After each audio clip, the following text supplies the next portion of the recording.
Hi friends, good evening. আজকে একটা আমি নতুন রান্না করব। নতুন আমার কাছে নয়, অনেকের কাছে নতুন, তাই জন্য বললাম। মানে এটা দেখাচ্ছি প্রথমবার। খুব ভালো এটা স্ন্যাক্স হচ্ছে অ্যাকচুয়ালি। হ্যাঁ, এটা সন্ধ্যাবেলা বা সকালবেলা হতে পারো, ব্রেকফাস্টে। হ্যাঁ, আমি একটা নিয়ে এসেছি। এটা হচ্ছে গোলা রুটি, অনেকে হাফ মোগলাইও বলে।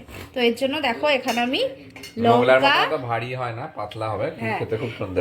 কাঁচা লঙ্কা, পেঁয়াজ কুচি, টমেটো কুচি, ধনেপাতা আর একটুখানি আদা দেবো। আদা একটুখানি আমি পাউডার দিয়ে দেবো। আর এখানে আছে ময়দা আর ডিম। এগুলোকে আমি একসাথে করে গুঁটবো এখন। দাঁড়াও, আমি এই ডিমগুলো এর মধ্যে দিয়ে দিই আগে।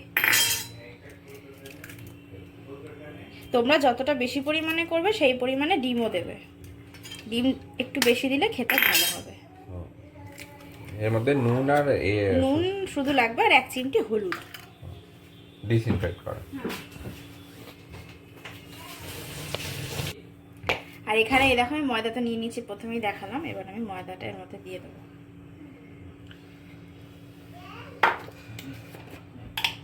আর আদা যেহেতু পেস্ট আমার কাছে এখন নেই, সেই জন্য আমি আদা গুঁড়োই দিয়ে দেবো। হ্যাঁ, আদা পেস্ট থাকলে আদা গুঁড়োটা দেওয়াই ভালো। আদাটা একটু এটা একটু জল জলে হয়, তো এগুলো এইবারে আমি এটাকে জল দিয়ে গুলবো।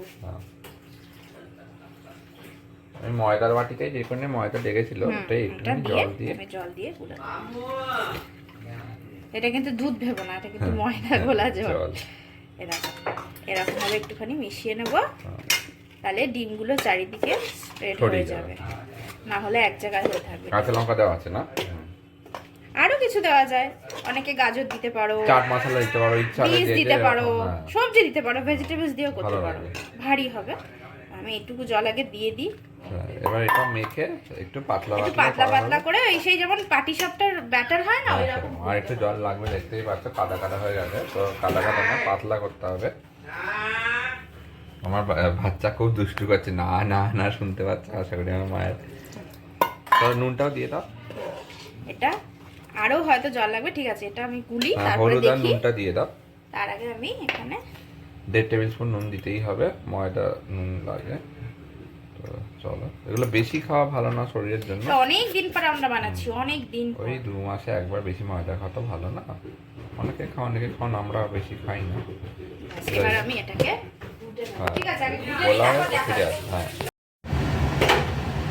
দেখো আমাদের ফ্রাইং প্যান রেডি, আর আমাদের অয়েল ব্রাশও রেডি। তো দেখো, অয়েল ব্রাশ করে সাদা তেলেও করতে পারো, তোমার সর্ষের তেলেও করতে পারো। মা সর্ষের তেলেই করছে, তো নিয়ে ওইটা বানিয়ে দিয়ে গেছে ব্যাটারটা। তো দেখো এই এসে গেল সর্ষের তেল। দেখো অয়েল ব্রাশ করে নিয়েছে, তো একটু জল ছিল ব্রাশের, তো একটু ওই জন্য একটু ফটফটা আবার ছিল। তেলও গরম হয়ে গেছে, তো চলে গেল। এবার এই চলে গেল আমাদের এই গোলা রুটির ব্যাটার। এবার এইটা গরম হয়ে গেলে ভাজা ভাজা হয়ে যাবে, বাটি চাপটার মতন হয়ে গেলে এটা উঠিয়ে নিতে হবে। তো দেখো আমাদের এক কালার হয়ে গেছে, একটু হয়েছে, একটু পাতলা হয়ে গেছে বলে একটু গোলটা আসছে না। এটা গোল গোলও হয়, বাড়িতে বানানো মোগলাইয়ের মতো আর কি, যেরকমভাবে খাওয়া যায়। তো এরকমভাবে তোমরা বানাবে। দেখো এরকম ভেজে নেবে, ভেজে নিয়ে বানাবে, নিয়ে সস বা রুটির সাথে খাওয়া খাবে। খুব ছোটো একটা ব্লক করলাম, এটা ভেজে উঠে যাবে, উল্টে দেওয়া হয়ে গেছে। তো খুবই ছোটো একটা ব্লক করলাম। তো তোমরা এরকমভাবে বানিয়ে গোলা রুটি দেখো, দেখে তো দেখো কি সুন্দর। দেখো ওটা হচ্ছে না, দেখো কি সুন্দর হচ্ছে, দেখেছো এইটা।